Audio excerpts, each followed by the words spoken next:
Jadi dulu yang namanya zuriyah, sampean tenang saja, nasab sampean tidak kalah dengan kita. Karena nanti setelah di kuburan itu gus-gus itu nggak penting. Semua kalau ditanya bapak kamu siapa, jawabannya siapa? Nabi Ibrahim. Sudah parmin parlan hilang semua, sudah aman pokoknya nanti. Karena kalau nanti ditanya malaikat bapak kamu siapa, jawabnya Nabi siapa? Ibrahim. Makanya saya itu pemuja Allah yang serius. Sampean ya pemuja Allah, tapi kan kadang kurang alim.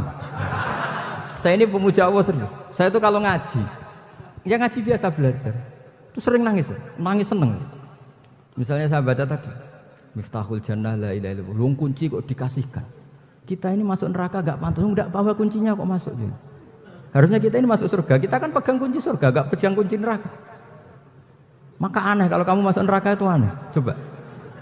Coba kita pegang kunci surga apa kunci neraka? Tapi ada teman saya neraka ora ono kuncine. Karena tidak ada pintunya. Terus saya bilang, kamu kok tahu? Memangnya mau ke sana kata saya. Saya tidak punya rencana tahun neraka. Karena nanti di antara syafaatnya Quran itu orang kalau mau masuk neraka tidak jadi. Ya nggak apa-apa ya, diatur sendiri. Jadi di antara syafaatnya Quran itu orang nggak jadi masuk neraka. Jadi syafaat itu ada dua, dari neraka diangkat ke surga, dan itu bisa lama itu.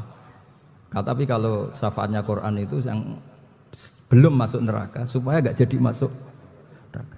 Karena neraka juga punya aturan, dia juga kena aturan fikih. Jadi, lo betul ini, saya ada guyon. Jadi kena konstitusi apa? Fikih. Sama tak ceritani syafaatnya Quran itu ada orang itu beling itu fasik. Itu dia hafal surat Tabarok. Hafal betul. Tabarakalladzi biyadihil mulku wa huwa ala kulli syai'in qadir alladzi khalaqal mauta wal hayata. Pertanyaannya gini, boleh enggak orang menginjek surat Baqarah? Boleh enggak? Enggak. Padahal orang hafal Quran itu artinya ayat itu ada di hatinya. Fa inna wa ta'ala la yu'adzibu qalban wa al-Qur'ana. Allah tidak akan menyiksa hati yang menyimpan Quran, yang jadi flash disknya Quran, yang jadi rekaman Quran. Singkat cerita orang ini hafal. Pas ketemu Mungkar Nakir prosedur kan, ini orang fasik mau diantemin sama Mungkar Nakir. Prosedur ya, dia kan prosedur standar. Si surat Tabarok akhirnya menjelma jadi seseorang yang gagah berani. Kamu nggak boleh nyiksa orang ini. Saya ini kalamullah. Kalau kamu nyiksa dia berarti nyiksa saya. Kamu berani sama kalamullah? Wah ya tidak berani jadi Mungkar Nakir. Tapi orang itu nakal, harus saya gebukin. Tapi kata Quran tadi, tapi saya di situ pasti kena saya. Oh debat, nggak ada lajnahnya ini nggak ikut. Kalau Gus Firjon ikut jadi lajnah. Kalau jadi lajnah pasti kroninan. Kalau santrinya dimenangkan nanti. Akhirnya debat. Ya sudah kita ketemu Allah. Akhirnya Mungkar Nakir sama Quran tadi surat Tabarok datang sowan sama Allah. Terus kata Allah, memangnya kenapa Mungkar Nakir? Saya harus nyiksa dia karena dia fasik ya Allah. Memangnya kenapa surat Tabarok? Saya ada di situ. Menurut aturan orang tuh nggak boleh injak-injak Quran. Kalau dia nutuk saya, nutuk Quran. Itu harus dikasih tahu fikihnya Mungkar Nakir. Akhirnya Allah ngendikan gini ke surat Tabarok. Ya sudah terserah kamu. Kalau terserah kula Gusti, Mungkar Nakir nggak boleh nyentuh orang ini. Ya sudah selamat. Sehingga terus itu sama baca di termasuk mujizatnya surat Tabarok di tafsir Ibnu Katsir banyak. Karena tadi logikanya malaikat itu juga kena aturan fikih. Sehingga banyak ulama termasuk Said Muhammad ngendikan pertanyaan Mungkar Nakir itu tidak semua orang kena. Kalau semua orang kena nanti kalau tanya Nabi Muhammad, waman nabiyuka? Kacau kan jawabnya. Nabi kamu siapa? Lu saya ini nabi. Ya kan? Lah nanti kalau pas ketemu Nabi Ibrahim, waman abuka? Jadi repot kan? Makanya ada kiai yang guyon kalau ditanya, "Marabbuka?" Saya ini guru tauhid sembrono. Saya ini ngajar Ummul Barohin, kamu tanya Marabbuka. Masyhur itu keramatnya Imam Malik itu. Ada Ashabu Malik, rajulun min ashabi Malik. Beliau ditanya Mungkar Nakir, "Marabbuka manabiuka?" Imam Malik datang, ini seumur-umurnya itu ngajar tauhid. Kok kamu bedai itu enggak sopan kamu. Dan kita berharap barokah sampean ngaji nanti itu. Yes. Malaikat itu anak sungkane itu. Jadi itu ada. Dan saya meskipun guyon itu serius. Bedanya orang alim sama ndak itu di situ. Kalau orang alim itu guyon tuh masih bener, masih serius. Coba saya bacakan ayatnya. Ala inna auliya Allahi la khaufun alaihim wa lahum yahzanun. Terus lahumul busyra fil hayatid dunya fil akhirah. Artinya kalau mungkar nangkir dengan penampilan garang gitu, berarti ada ketakutan apa enggak? Bangun, setelah meninggal bangun. Mungkar nangkir datang dengan perangai yang sangat garang. Itu digambarkan Sayyidina Ali, matanya itu kal kidril ghali. Kayak apa? Kendil yang apa? Mengangang. Wah, seru. Sayyidina Ali senang, paling takut ini Umar. Senangnya bukan main, wah ini mesti takut Umar. Biasa. Ternyata enggak, Umar malah bangkit. Woi, mungkar nakir ya. Kamu tahu menghadapi siapa? Itu betul ya. Kamu itu menghadapi temannya ahabbal khalqi ilallah. Yang diandalkan temannya bukan dia. Kamu tahu yang kamu hadapi, saya ini teman kekasihnya Allah. Jadi boleh kamu mengandalkan Mbak Virjon. Tapi nanti resikonya mungkar nakir tanya, itu Virjon siapa? Wah itu masalah itu kan. Makanya syaratnya wali itu harus ma'rufun fis sama. Di langit sudah populer. Makanya dulu ada orang yang saking seninya Abdul Qadir ditanya apa saja jamnya Abdul Qadir Al-Jilani itu aman karena beliau populer. Makanya program kita harus populer dulu di langit. Nah, itu nanti kalau dicatut oleh santri-santri nggak apa-apa. Kalau nggak populer nanti dicatat, itu siapa? Masalah ini. Umar itu yang dibanggakan itu, kamu tahu saya siapa? Ya enggak tahu. Saya ini temannya kekasihnya Allah. Temannya Muhammad, iya Muhammad Rasul. Wah mikir, waduh, repot. Loh di dunia aja gitu kan, temannya presiden, temannya panglima, apalagi ini temannya Sayyidul Awalin wal Akhirin. Di dunia aja bilang temannya presiden, menteri, orang sudah takut, apalagi ini temannya Sayyidul Awalin.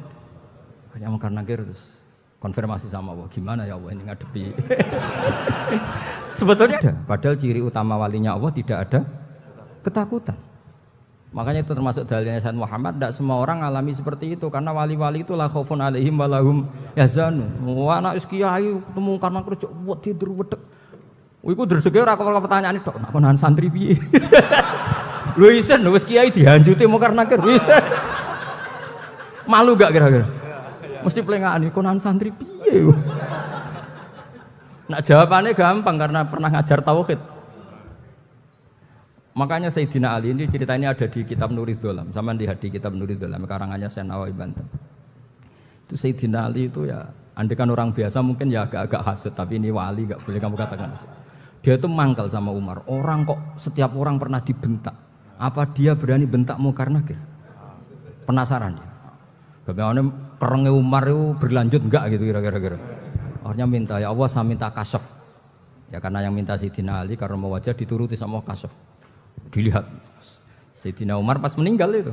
Jadi hasud itu ya kadang penting asal baik. Loh betul bahasa Kanjeng Nabi kadang la hasada illa fisnaten. Itu Nabi membahasakan ya hasad. Gus Verson saja yang nafsirkan ghobtoh itu kan gaya-gayanan sebagai ulama. Aslinya Nabi ngendikannya itu la hasada illa fisnaten. Ulama yang ganti itu namanya ghobtoh. Wong Nabi sendiri nyebut hasad kok kamu tafsiri ghobtoh. Ya hasad ya hasad. Udah enggak usah ditakwil-takwil pokoknya gitu. Kalau sampean enggak percaya enggak apa-apa. Kok gitu aja kok repot. Karena sampean enggak percaya kemungkinannya dua. Satu enggak ngerti. Dua sama-sama alim. Kan dari awal kalau sama-sama alim kan laisa li alimin ayyuqallida aliman akhir. Kita enggak perlu saling mengikuti. Ngapain hasud? Biasa aja. Akhirnya Sayyidina Ali kasih. Pas Umar bangun setelah mati kan dia diadalkan itu temannya bukan dia. Wah, akhirnya sama Allah dibilang ya bu ya sama seorang seperti itu bu yang sopan. Terus semenjak itu mungkar nakir itu nggak selalu berpenampilan seperti itu sangat sih. Jadi semoga itu konsisten sampai nanti. Jadi kamu kalau ingin nggak takut mungkar nakir jadi wali dulu. Karena syaratnya tadi hanya wali sing la khaufun alaihim wa lahum yahzanun lahumul busyra fil hayatid dunya fil akhirah. Jadi orang itu kalau ngaji itu harus khatam. Jangan semuanya kena pertanyaan. Dan kalau semuanya kena pertanyaan nanti repot. Kalau Nabi Muhammad ditanya waman Nabi Yuga, Nabimu siapa? Lu kan terus jadi aneh. Jadi makanya ngendikane Sayyid Muhammad semua ulama lah, nggak ada am kecuali ditaksis, kecuali sifatnya Allah. Misalnya bikulli syai'in alim ya benar-benar bikulli syai'in. Tapi kalau am semuanya pasti ada taksis, meskipun dalam muhawarah muhadasah biasa. Misalnya contoh gampang, istri kamu baru seneng kamu, mas nak pengen apa-apa itu lapor aku, gak apa-apa mas, mesti aku seneng sama lapor. Iku di aku pengen wayo. Wah langsung jadi apa wae. Mesti apa wae maksudnya kecuali itu gitu. Padahal kalau ngomong mas sampean ingin apa saja tak dukung. Terus sampean bilang kepengin iku wayo. Kira-kira disetujui apa enggak? Sama seperti kita kalau punya teman akrab, wes nang omahku gak apa-apa, anggap aja omahmu dhewe. Terus mlebu-mlebu kamar. Jadi tidak ada am kecuali ditaksis. Artinya kalau ada cerita bahwa orang mati pasti ngalami ditanya mungkar nangkir, itu pasti ada am yang ditaksis. Itu pasti juga dialami para anbiya, para auliya. Karena ciri utama wali itu la khaufun alaihim walahum yahzanun. Nabi Isa itu kalau orangnya ceria sekali.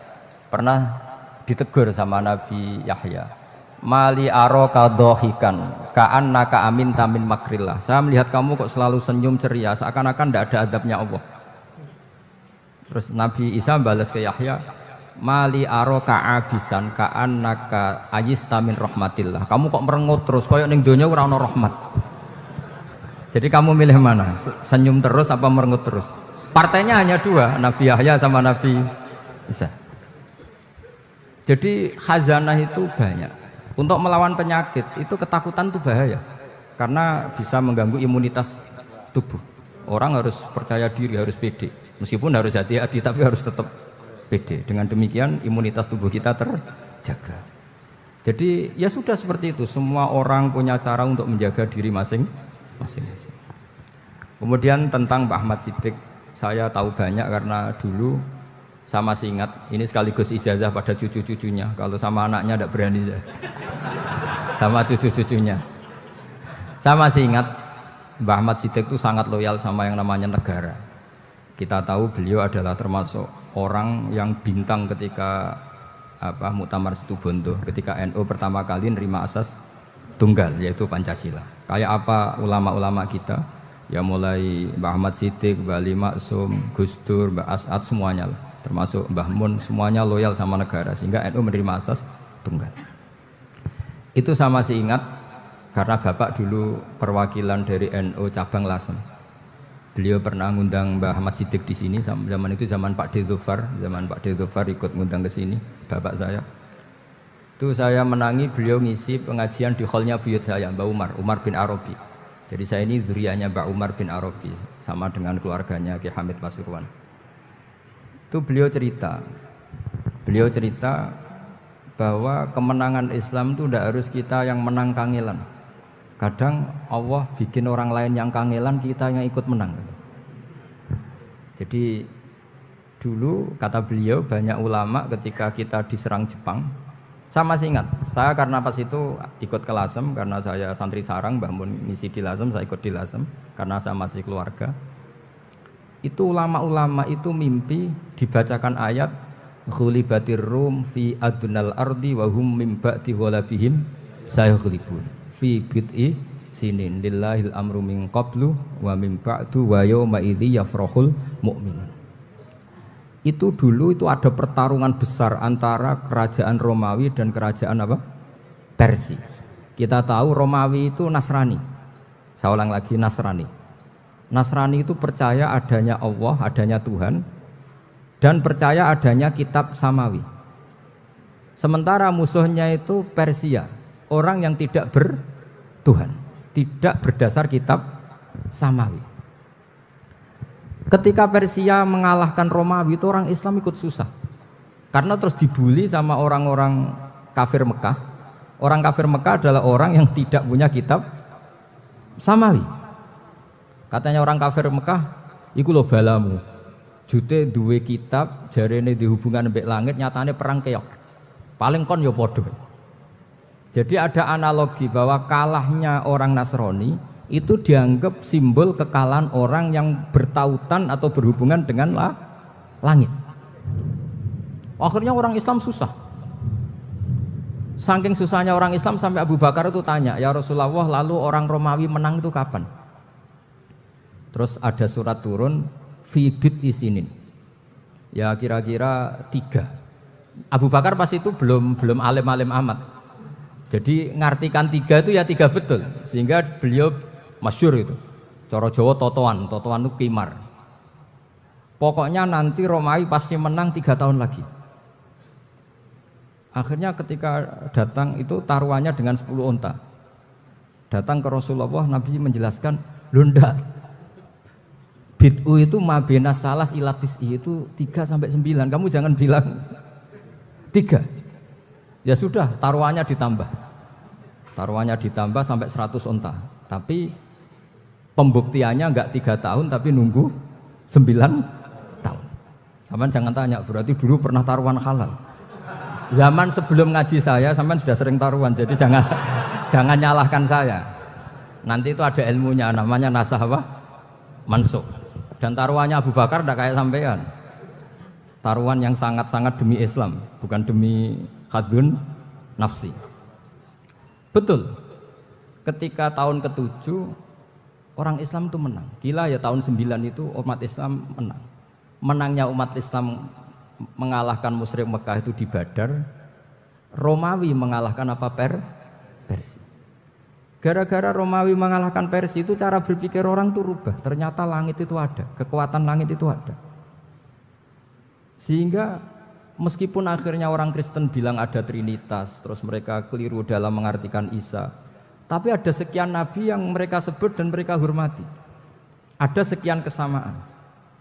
Sehingga dalam Islam, saya ulang lagi, dalam Islam, andai kan disuruh milih orang komunis sama orang Nasrani, Islam tentu sama-sama kerjasama, milih sama yang Nasrani, karena ini ahli kitab, kerjasama loh, bukan milih menjadi Nasrani. Nanti kalian salah paham, senangannya terus bully, itu semangatnya pasti hasut. Nah, terus lalu relevansinya dengan Indonesia gimana? Wa yauma idzi yafrahul mu'minun, ketika orang Romawi yang punya kitab samawi mengalahkan Persia yang tidak punya kitab samawi, itu orang Islam ikut bunga, ikut gembira. Itu semua kiai banyak yang mimpi seperti itu. Ini cerita Pak Ahmad Siddiq. Saya dengarin. Ternyata betul. Jepang itu nggak dikalahkan Indonesia. Jepang, Hiroshima dan Nagasaki dibom oleh apa? Sekutu. Akhirnya Jepang pulang. Pas Jepang pulang, Indonesia merdeka. Itu dulu kiai-kiai sudah nakwil bahwa menangnya Indonesia itu tidak harus mengalahkan penjajah. Pokoknya nanti penjajah ada yang mengalahkan. Jadi Indonesia, orang Islam zaman itu tidak bisa mengalahkan Persia, yang mengalahkan itu Romawi. Tapi orang Islam ikut gembira. Itu sebenarnya wa yauma idzi yafrahul mu'minun binasrillah. Jadi orang itu cara berpikir Quran itu beda. Sehingga saya ini cerita ke cucu-cucu Mbah Siddiq karena ya nasabnya sama sampai saya, karena sama-sama sampai Mbah Sambu. Bedanya keluarga saya lewat Mbah Abdul Azim, kalau yang keluarga sini lewat namanya Mbah Yusuf. Itu saudara sama Mbah Abdul Azim, sama-sama sampai Mbah Sambu. Tapi keinginan saya tentu bukan sekedar silaturahim gagah-gagahan diceluk Gus. Celuk Gus repot. Nak ora alim ra pantes. Nak beling ra pantes. Salam templek 1.000 jaluk swarga. Aduh. Tuhan, kok mentalane 1.000 jaluk. Kamu nginep di hotel 100.000 itu tidak cukup, apalagi untuk bayar apa? Surga. Itu enggak sopan sekali. 1 juta ya enggak bisa itu. 100 juta juga enggak jelas juga. Terus sampean mendingan enggak usah salam templek. Malah enggak mungkin masuk surga kalau. Kemudian saya yang mau cerita ya, supaya sampean bisa menghadapi dunia global ini, tak bawa tafsir Munir termasuk tadi. Kenapa orang Islam, Rasulullah SAW itu lebih senang kalau yang menang itu orang Nasrani Romawi, ketimbang yang menang itu orang Faris, dalam hal ini ateis. Karena orang ateis itu lebih ngeri. Sebetulnya beberapa penemuan sains, terutama di ilmu medis, itu orang Amerika, kayak cloning. Tapi orang Amerika itu masih dilarang oleh gereja untuk mengaplikasi. Karena nanti bayi cloning itu dipakai suku cadang. Di Amerika masih ditentang oleh fatwa-fatwa agama, baik Islam maupun Kristen. Tapi di Cina itu dipraktekkan. Karena nggak ada halangan agama. Di Cina itu biasa ada kondom diolah lagi jadi alat-alat aksesoris. Di Amerika tidak ada karena masih ada agama, masih ada larangan. Sehingga orang Islam itu lebih takut kalau yang menang itu Persia, karena terus cara berpikir ternyata Tuhan itu tidak ada, langit nggak ada perannya. Jadi ketika yang menang Nasrani masih berpikir itu pertolongan Tuhan, meskipun mungkin cara mengatakan Tuhan beda dengan kita. Tapi ada satu kesamaan bahwa kekuatan samawi itu ada. Jadi disebut hulibatir rum fi adnal ardi wa hum mim ba'di ghalabihim sahlibun. Di sini diterangkan oleh Syekh Nawawi supaya kamu tidak salah paham. Sebetulnya kamu katakan misalnya wah itu paham liberalisme, sebenarnya saya tidak tersiksa. Cuma takut yang mengatakan seperti itu cek goblokir atau ngaji gitu. Itu aja masalah saya. Ini saya baca ini karangannya Syekh Nawawi karena tadi kata Mbah Firjon ngaji itu harus sama orang yang bersanad. Saya ini kalah sama beliau itu berkali-kali. Secara nasab saya harus manggil Mbah. Secara silsilah ilmu saya juga kalah lagi. Saya sering disewani sama cucu-cucu Syekhona Khalil. Kiai Siddiq itu termasuk murid dekat beliau Syekhona Khalil. Kalau itu berarti kan Gus Firjon, Ahmad, terus Mbah Siddiq. Mbah Siddiq ngaji Syekhona Khalil. Syekhona Khalil itu pernah ngaji langsung sama Sayyid Zaini Tahlan. Berarti beliau dari Sayyid Zaini Tahlan itu baru generasi kelima. Sementara saya itu sudah ke-7 atau ke-6. Saya, Mbah Mun, Mbah Karim misalnya, Mbah Hashim, Mbah Mahfud Termas, Sayyid Abi Bakar Sato yang ngarangnya Anatul Thalibin, baru Sayyid Zaini Tahlan. Berarti saya ke-7, kalah lagi. Tapi untuk jadi wali biasanya cepat saya. Karena syaratnya jadi mbah itu ngalah demi putu. Jadi kalau beliau ngotot, saya dulu Gusti, saya mbahnya. Wah itu mbah yang nggak baik. Pasti jatahnya dikasihkan apa? Cucunya dulu. Makanya Abdul Muthalib itu orang yang dapat wangsit, tapi yang jadi nabi itu cucunya. Jadi dalil saya banyak. Sebenarnya Abdul Muthalib itu sudah sering dapat wangsit. Karena saya bahasakan wahyu, nabi yang protes, enggak nabi kok dapat wahyu. Tapi sebetulnya Abdul Muthalib itu masyhur. Kalimat-kalimatnya menunjukkan bahwa beliau itu sudah dapat wahyu kalau nanti cucunya itu jadi nabi. Makanya senangnya bukan main Abdul Muthalib sama Rasulullah. Putu seneng mbah, seneng putu. Jadi mungkin, jadi sampean enggak usah protes loh. Ya, yang jadi wali kok cucunya. Dulu betul. Dulu Mbah Hamid Pasuruan itu kalau Mbah Ahmad Siddiq ke sana, Mbah Hamid Pasuruan kalau manggil Mbah Ahmad Siddiq itu paman. Tapi pamannya minta ijazah ke ponaan. Apa ya gara-gara itu memang. Kalau itu masih berlaku apa? Ngalah tadi. Kayaknya masih apa? Hawane masih. Hawane masih. Karena melihat tren-tren langit masih gitu kayaknya masih. Masih itu. Ya, tapi banyak tetap dapat jatah, tenang saja nanti. Tapi memang sebaiknya mbah itu legowo.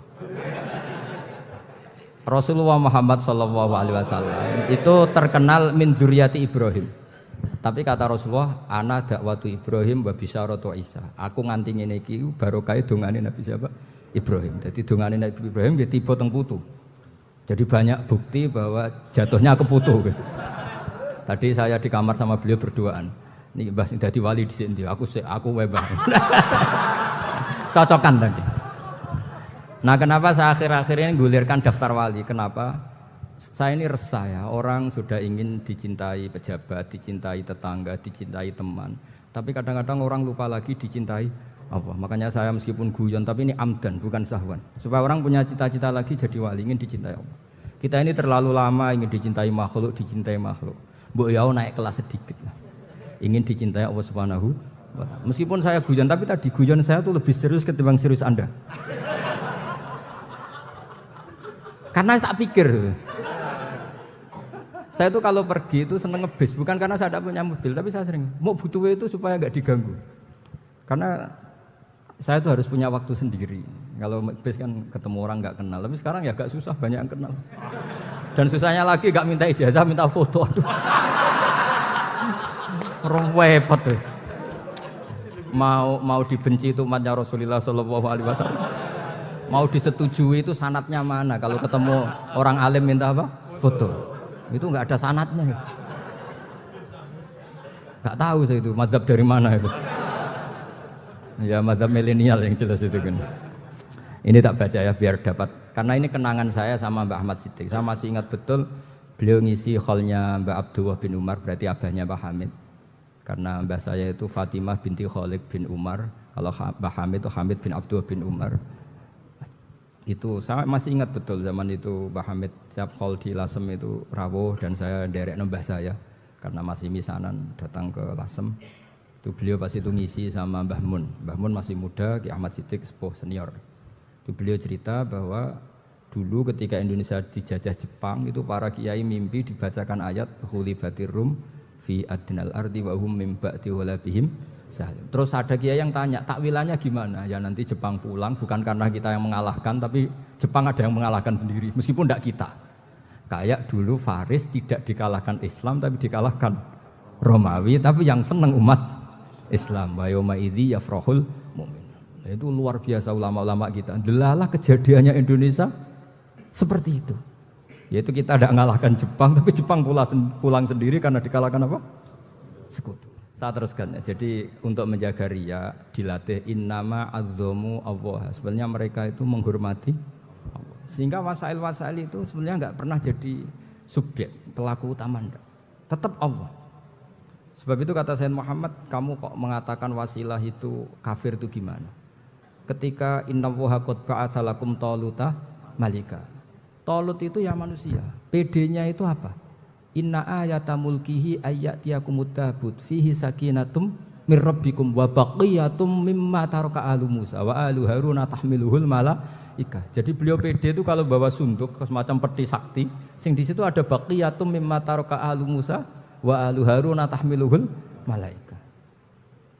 Ya kayak semacam jimat, tapi saya bukan mensyariatkan jimat enggak, karena nanti banyak penjual yang pembohong juga gitu loh. Cuma cerita, kamu tidak usah mengatakan kafir. Dulu Talut PD-nya kalau bawa sunduk semacam peti kesaktian yang di situ ada baqiyatum mimma taraka alu Musa wa alu Harun tahmiluhul malaika. Sehingga Khalid bin Walid meskipun beliau sahabat dan menyaksikan wajah Rasulullah SAW itu bawa sya'aratun min sya'aratihi Rasulullah SAW, bawa rambutnya Nabi.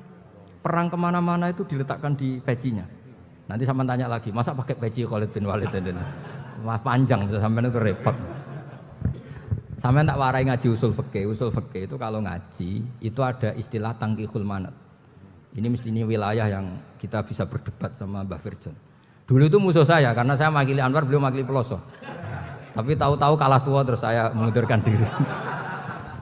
Di fikih itu ada istilah, ada tangkihul manat, ada tahqiqul manat, ada tangkihul manat. Tangkih itu kira-kira gini, lafadz hadis itu dibuang sekian untuk tahu bahwa itu madarul hukmi. Misalnya gini, tak beri contoh paling gampang. Sama harus paham, kalau nggak paham nggak pinter-pinter. Ja'a a'rabiyun ila Rasulillah sallallahu alaihi wasallam. Ya karena ini menghormati Mbah Ahmad Siddiq, beliau orang alim, jadi ngaji ini tetap ada suasana alim. Ya harus ada suasana alim. Enggak perlu jadi orang alim tadi, susah. Sudah ngedari susah itu pintar. Sudah itu aja. Jadi orang alim susah, ngedari barang susah pintar. Berarti orang tidak alim pintar. Nah, meskipun tetap sudah itu pegangi sampai mati nanti. Loh, jadi orang alim itu repot. Itu kata Imam Ghazali, kalau orang alim kalau mau masuk surga itu sama Allah nggak boleh. Kif, kamu nggak boleh langsung masuk surga. Coba cari umat kamu, syafaati dulu. Nah, saya takut nyari sampean tidak bisa kembali. Saya tidak punya rencana itu. Pokoknya mau masuk. Golek sampean kuaduan. Aduan balik raroh dhewe, wah repot nanti saya. Berat jadi orang alim itu berat. Ya saya teruskan ya. Ada tangkihul manat. Ja'a a'rabiyun ila Rasulillah sallallahu alaihi wasallam. Faqala ahlaktu wa ma ahlakaka qal waqa'tu imraati fi nahari Ramadan. Ya cerita, saya ini rusak ya Rasulullah. Kenapa? Karena saya menjima istri saya fina hari Ramadan. Terus kata Nabi, kamu harus bayar kafarah. Napa Nabi kafarah? Puasa 2 bulan. Wong baru 1 hari aja terjadi gitu kok disuruh puasa 2 bulan. Ya tidak kuat ya Rasulullah. Baru berapa hari saya puasa aja kecelakaan seperti itu. Apalagi kalau sampai 2 bulan. Tidak ya Rasulullah. Ya sudah kalau gitu kamu pertama ngasih makan apa? Idku Raqabah kan pertama merdekakan budak. Tapi kan sekarang nggak ada budak makanya terus sekarang langsung puasa. Wah ini nggak bisa semua. Ya sudah ngasih makan orang 60. Kasihkan siapa ya Rasul? Ya orang fakir. Saya ini paling fakir. Di kampung saya ini orang paling fakir. Jadi mulai dulu orang fakir itu hubungan suami istri itu paling lancar mulai dulu. Makanya orang fakir itu anaknya banyak. Karena hiburannya hanya itu. Wong Ramadan aja. Coba mau ke ATM nggak punya uang, mau antri di bank nggak punya, mau apa coba? Itu mulai dulu. Ini sanatnya mutasil. Wah, akhirnya sudah sanksinya kan tadi ya Idku Raqabah atau puasa 2 bulan berturut-turut atau ngasih makan 60 orang miskin. Lalu kata ahli usul fikih, kata A'rabi dibuang, nggak menjadi catatan hukum. Orang kota pun kalau melakukan itu juga kena sanksi yang sama. Imro'atau juga dibuang. Andai kan itu dilakukan untuk amatnya juga ketentuannya sama. Nah sekarang perdebatan antara Imam Syafi'i dan Imam Malik begini. Sekarang pertanyaan gini, jima istri itu hukumnya boleh apa haram? Boleh kan? Lalu kalau ada orang tanpa udzur kemudian makan siang-siang, cara Imam Malik hukumnya sama, harus kena sanksi yang sama. Karena sama-sama hadku hurmati Ramadan bi ghairi udzrin syar'iyyin. Sama-sama merusak hukum Ramadan tanpa udzur syar'. Lu jima itu tidak zina. Kan hukumnya jaiz. Nah, sekarang makan hukumnya jaiz, harusnya juga kena ketentuan yang sama. Cara pikirannya Imam Malik.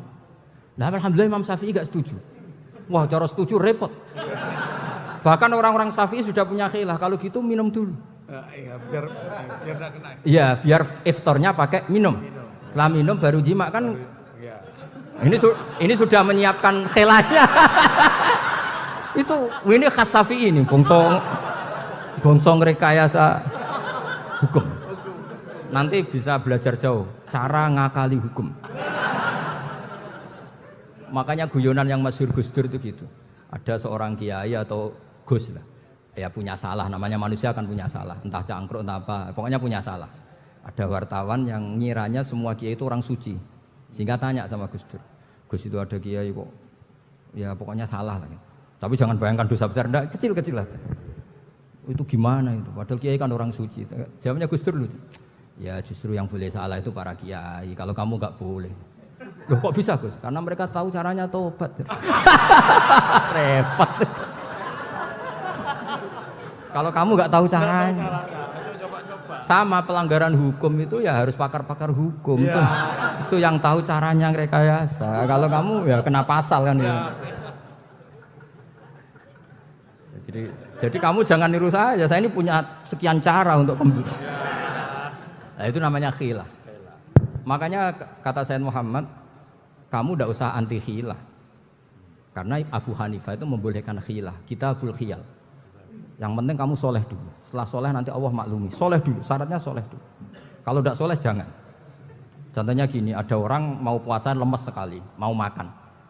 Gampang. Kalau langsung makan kan kayak hadku hormati Ramadan biwari udrin syar'iyyin. Aku langsung mau jembera sowan Mbah Firjon. Sudah status saya apa? Musafir. Ya sudah, berangkat aja sampai Tuban makan. Nanti kalau nggak jadi ya nggak apa-apa sudah. Kan mulai pergi sudah musafir. Saya tidak tahu nanti malaikat tertarik gebuki nggak tahu. Tapi itu ada khilafnya, asal soleh lah. Karena kata Sayyid Muhammad dan semua kitab salah itu ada dua. Ada salah yang memang benar-benar salah. Itu nggak apa-apa bisa dimakfu. Karena mesti sangke wong goblok salah yang terus itu. Ada salah bawaan ilmu itu repot tuh dadaninnya. Karena misalnya kita yang biasa belajar qiraah safah wayah sibuhu, mesti diulang lagi wayah sabuhu. Karena qiraahnya Imam Asim itu hasibah yah sabu bi fathis sin. Sementara kita kalau ngaji kitab kulino yahsib. Sehingga kita yang biasa belajar safah itu kalau baca kitab itu kayak orang bingung. Kadang-kadang yang ngaji juga bingung. Gus Pak mau di bulan pelin. Ya tepat-tepatan. Ada yang mengatakan Gus Pak bingung, ada yang mengatakan Gus Pak alim alamah. Ya tepat-tepatan nasib tadi. Karena memang ya safah memang seperti itu. Misalnya kufuan itu Imam Asim baca kufuan. Tapi beliau punya murid namanya Syu'bah. Itu kalau baca kuf'an. Makanya kita itu, ini kan khataman Quran ya, jadi saya menyinggung sedikit tentang qiraah safah. Tadi beliau juga sudah tak kasih kitab saya Hifdzuna li Hadzal Mushaf. Sama tak ajari latihan sapa. Memang angel ya. Makanya yang nggak bisa itu wong pinter. Sudah tahu angel ya nggak usah diteruskan kan. Orang menghindari barang angel itu pinter apa goblok? Pinter. Berarti wong goblok pinter. Saya tuh makanya sama orang goblok tuh respect. Jadi orang alim tuh angel apa gampang? Angel. Menghindari barang angel pinter apa goblok? Loh, orang menghindari barang angel pinter apa goblok? Pinter. Berarti wong goblok pinter. Jadi saya sama orang-orang goblok itu respect. Sudah tahu jadi orang alim angel ya barang angel ya harus dihindari. Makanya saya ini insya Allah umatnya Nabi yang termasuk yang terbaik. Amin. Karena mencintai umatnya Nabi termasuk yang goblok. Wah, itu tidak gampang itu. Karena tadi sudah tahu ya. Seperti itu loh orang naik panjat pinang itu yang naik karena ingin hadiah. Yang nonton sudah tahu, wah licin kok dinaikin mau keplodok ya. Tapi orang sepakat yang nonton juga pinter karena sudah tahu ribet kok. Tuku yang pasar kena lah apa mana. Sama juga gitu. Ngalim tafsir angel, ngalim fikih angel. Tak karek ngaji ngerekam kan gampang. Itu pinter apa goblok? Pinter. Iya. Makanya kula niku mbok burohno ngono tok. Saya tadi dinasihati Mbak Firjon, muga-muga hati saya selamat. Saya itu meskipun kata orang banyak, muhibin saya banyak, tapi saya insya Allah tidak riak. Saya itu pakai kitab namanya Tasbitul Fuad, itu karangannya Said Abdul Al-Haddad. Ketika beliau punya muhibin banyak ditanya, bagaimana ya Habib Anda menjaga hati Anda? Jamnya Said Abdul Al-Haddad itu unik. Innama azzamu Allah. Mereka itu sebenarnya menghormati Allah. Cuma butuh sarana, dan itu saya. Jadi saya tahu sampean semua itu mencintai Quran, mencintai sunnah Rasul, mencintai hadis-hadis Rasul. Cuma sampean kan karena nggak paham, terus manfaatkan saya. Jadi sebenarnya saya ini korban, korban. Jadi saya mau riak gimana? Korban kok mau bangganya di mana tuh? Coba sampean misalnya ngaji tafsir, belajar sendiri kan susah, terkibnya susah, maknanya susah, bahkan beli kitabnya kadang nggak kuat. Loh, untuk jadi alim tafsir itu kan harus beli kitab. Loh, saya sering belajar kitab itu jutaan. Tafsir Tobari, saya pernah beli kitab Fakhrur Razi itu berapa coba? 27 jilid. Karangannya Fakhrur, belum karangannya ulama modern, Imam Sya'rawi. Itu berapa jilid? Itu jutaan. Saya kemarin juga dihadiahi kitab Pak Quraish Shihab namanya Faidul Bari fi Syarhil Bukhari. Pak Quraish Shihab yang terkenal. Dia sering diskusi sama saya. Saya ngasih hadiah beliau ngasih hadiah saya. Oh itu harganya nggak kuat. Dadak kuat kadang di Indonesia nggak ada coba. Dan sama orang hebat menghindari kesulitan itu. Nah, kesulitan itu, sebab ngaji ikut, kalau nggak paham dirukok rekamannya sudah gitu. Pinter mana sampean sama saya? Pinter sampean kan? Bikin sosis susah, beli aja kok repot kan. Nah, makanya nggak boleh orang bilang, wah aku goblok reso tafsir, aku wong pinter. Makanya nanti kalau saya ketemu Nabi tidak termasuk orang yang mentahkir orang Islam. Kafabil mari isman ayah kira akhahul muslim. Jadi cukup orang itu dosa kalau menyepelekan orang Islam. Termasuk darani sampean goblok itu dosa. Caranya enggak darani goblok ya tadi di logika tadi. Alim itu angel. Ngendari angel itu pinter. Berarti wong bodoh. Pinter ya sudah gitu. Tapi tetap bodoh. Tapi ini satu cara untuk saya respect gitu. Coba orang yang ngaji tafsir saya banyak, mungkin ribuan. Itu sebetulnya mencintai Quran. Karena Quran adalah kitab suci yang panduannya umat Islam. Sangat mencintai Quran. Terus kemudian mereka nggak paham. Terus mencari orang yang memahamkan. Burohno lah cara jawabannya. Terus keren saya itu di mana coba? Lah terus mereka kurang ajarnya gini, kalau paham itu ya alhamdulillah paham. Kowe nak ngaji Gus Bae ngono tok. Tapi nek ora paham, ora nyalano akal ya. Mari Gus Bae nerangno cepet, mulane gak paham. Ora kok nyalano teke sing lelet. Oh itu kan Masya Allah, naudzubillah tenan. Sebetulnya tingkat kurang ajarnya tinggi Gus sebenarnya. Jadi kalau nggak paham itu kadang nggak nyalahno uteke. Kayak mau misalnya, mau mari mikir aja jelas. Padahal misalnya jelas orang mesti paham bodoh. Paham ya? Jadi kata Said Abdul Haddad, innama azzamu Allah. Sebenarnya mereka itu sangat menghormati Allah. Makanya kita nggak perlu mengatakan wasilah itu kafir, nggak akan. Karena orang tawasul sama Rasulullah itu ingin dapat ridhonya Allah lewat orang yang dicintai Allah. Kita mencintai wali sebenarnya, wah itu kekasih Allah. Kita mencintai itu karena mencintai Allah. Sama seperti gini, kamu mencintai kangkung apa enggak? Sebenarnya sama sekali enggak. Tapi kamu ingin sehat, ada asupan gizi. Kamu ingin tubuh kamu sehat, butuh asupan gizi. Kemudian kamu makan kangkung. Apa terus kamu cinta kangkung? Kan enggak. Cinta kesehatan kamu sama. Orang yang mencintai saya sebenarnya ingin kepuasan rohani. Saya kan termasuk kiai yang torekonya gampang. Ini swarga kan akhirnya penggemarnya banyak. Coba kalau kamu ini neraka. Wah, jadi sebetulnya Anda mencintai kepuasan Anda sendiri. Nah, saya ini korban. Makanya untuk masuk surga cepat saya. Korban itu cepat. Da'watul mazlum la turaddu kan gitu. Laisa bainahu wa bainallah hijab. Jadi saya kalau dongo langsung seret langit. Karena mazlum. Saya sinau tafsir itu Pak, sampean bayangkan ada tafsir itu sudah 27 jilid. Sekarang Fakhrul Razi itu bulatnya bukan main. Karena dia ahli filsafat. Bulatnya Masya Allah. Sudah gitu sinau Jalalain kadang dikomen oleh Sawi. Sudah kita percaya Jalalain dibuli Sawi. Percaya Sawi dikandani, oh iku Maliki rasa ribet. Sudah gitu sinau Qurtubi, sinau tafsir Tobari itu susahnya. Belinya susah, belajarnya susah. Padahal saya punya keluarga, punya istri, punya anak. Bayangkan kalau istri saya rewel kayak istri sampean. Wah itu, tapi alhamdulillah enggak. Sama sekali enggak. Allah sudah milihkan, wah ini bahaya kalau punya istri rewel. Imam Sibawai itu kitabnya banyak, tapi yang terbukukan hanya kitab Sibawai. Karena beliau kalau sudah belajar lupa istri. Hanya pas beliau di pasar, kitabnya dibakar semua sama istrinya. Karena dianggap saingannya. Ternyata yang dicerai tidak kitabnya, malah istrinya. Itu Imam siapa? Sibawai. Tapi alhamdulillah kitab saya enggak terbakar, aman. Tahu ya kebablasan. Nabi Ayub, yang terkenal Gudiken itu siapa? Ayub ya? Nah, itu yang Israiliyatnya akan seru lah. Gudiken dikukur bek kreweng itu terlalu lah kalau itu. Untuk kreweng konti ning Arab ora ono kreweng itu sudah masalah itu. Singkat cerita Nabi Ayub ketika diasingkan kaumnya itu kan enggak punya sumber makanan.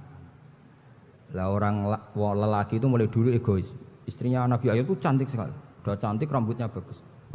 Makanya kamu enggak usah tanya kenapa istrinya Kiai banyak yang cantik. Ya nah warasatul anbiya, enggak boleh mungkin.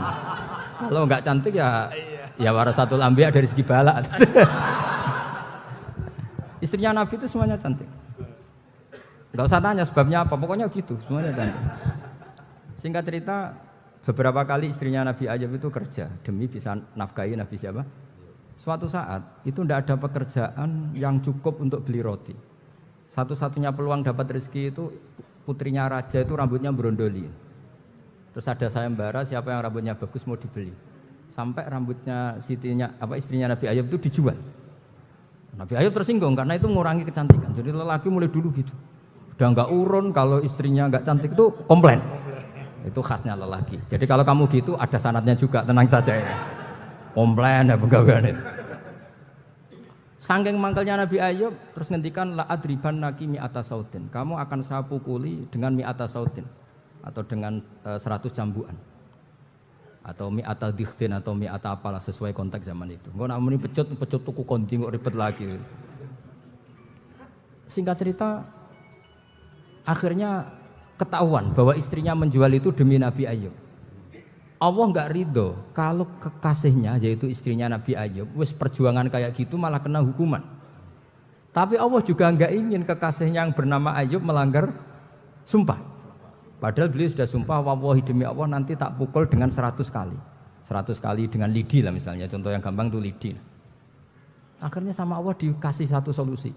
Wa khud biyadika dikhtan fadrib bihi wala tahnas. Ya sudah lidi itu ikat jumlahnya 100. Terus pukul sekali saja. Anggap saja sudah 100. Iku pangeran sing wari ngakali ngono iku pangeran. Tapi syaratnya soleh. Syaratnya soleh. Jadi kalau kamu anti khilaf berarti anti ajarannya Allah di ayat itu. Wa khud biyadika dikhtan fadrib bihi wala tahnas. Itu dulu ada, ini cerita di Ithaf, ini cerita terakhir, ini sudah, sama jangan nama sudah. Ada raja itu ganteng kaya, senengannya nikah perawan cantik. Oh, itu semua kampung mesti kenal. Mungkin digilir atau gimana pokoknya. Suatu saat ada pemuda suka sama perempuan yang di kampungnya, cantik sekali. Kemudian pemuda ini ternyata pekerja di kerajaan itu. Tiap hari ditanya. Wah itu yang di kamu yang cantik siapa? Mau saya nikahin gini. Wah bahaya ini saingannya raja. Jadi yang dibidik pemuda tadi itu saingannya. Si raja ini orang yang namanya raja kan gengsinya tinggi. Kaifatang kihuha wa qad ra'aitu qad qabbalaha rajulun. Kok mbok nikah piye? Saya itu pernah melihat dicium lelaki. Wah gak mau. Gak gelem wis kadung ditambung lan wa qad qabbalaha rajulun. Saya pernah melihat sendiri qabbalaha rajulun, dicium oleh lelaki. Wah sudah gak minat raja langsung gak keren. Suatu saat pemuda tadi nikahi perempuan itu. Rajanya marah-marah. Kamu lelaki gak punya harga diri gini. Gak punya selera, gak punya harga diri. Sudah pernah dicium orang kok tetap dinikah. Terus bilang ke raja, takrif manir rajul, lelaki itu siapa? Abuha. Kamu tahu lelaki itu siapa? Sopo? Abuha. Bapaknya. Saya kan hanya bilang rajulun. Pernah dicium lelaki. Lah pikirannya raja itu lelaki wis kowe-kowe ngene iki. Tapi butuhe canom mau raja ben gak sida. Itu aja tuh. Baru kayak digulirkan gitu waqat qabbalah rajulun. Wah enggak mau. Setelah itu suatu saat pegawainya tadi nikahi perempuan. Kamu enggak punya harga diri gini. Kamu tahu mandir rajul Bapak Abu. Wah nak ngono aku gak apa-apa. Lah monggo sakniki wis bojo kula. Ora trimo wis diambung wis macam-macam. Lah itu namanya khilah. Apa? Khilah. Kalau di Balawa disebut tauriyah atau apa. Tapi saya tidak ngajari sampean seperti itu. Sudah pinter sebelum saya ajarin. Bangsa ngakali kan sudah pinter. Ya ini terakhir tak baca Arabnya saja nanti. Bismillahirrahmanirrahim. Biar dapat barokahnya Syekh Nawawi juga barokahnya guru-guru. Bismillahirrahmanirrahim. Wasababu nuzuli hadil ayati annahu kana baina farisa war rumi qitalun wa kanal musyrikuna yawadduna antaghliba farisu ar-ruma li anna farisa kanu majusiyan ummiyin wal muslimuna yawadduna ghalabatar rum ala faris liqaunihim ahla kitabin. Jadi zaman dulu orang Islam lebih senang kalau yang menang itu orang Nasrani. Kalau bandingannya ateis. Karena bagaimanapun percaya kekuatan langit. Sementara orang ateis sama sekali tidak percaya kekuatan. Apapun bedanya kita dengan Nasrani itu ada kesamaan, yaitu percaya adanya kekuatan langit. Sehingga ketika orang Romawi kalah itu orang Islam ikut susah. Paham ya? Makanya ini tak baca biar sampean enggak macam-macam pikirannya. Fab'atha Kisra terusnya. Ya pokoknya seperti itu. Akhirnya Rasulullah SAW berdoa lebih senang yang menang itu Rom karena ahli kitab. Artinya apa? Kemenangan ahli kitab adalah kemenangan makhluk atau hamba Allah yang mentautkan kekuatan kita di bumi dengan kekuatan langit. Makanya saya berharap selain kita ikhtiar medis, kita harus memperbanyak istighfar. Bagaimanapun semua itu dari Allah Subhanahu wa Ta'ala. Kita menghormati negara dengan ikhtiarnya, tapi saya mohon sekali kita juga istighfar. Karena semua itu juga ditentukan oleh Allah, oleh langit. Ya, saya kira demikian. Assalamualaikum warahmatullahi wabarakatuh.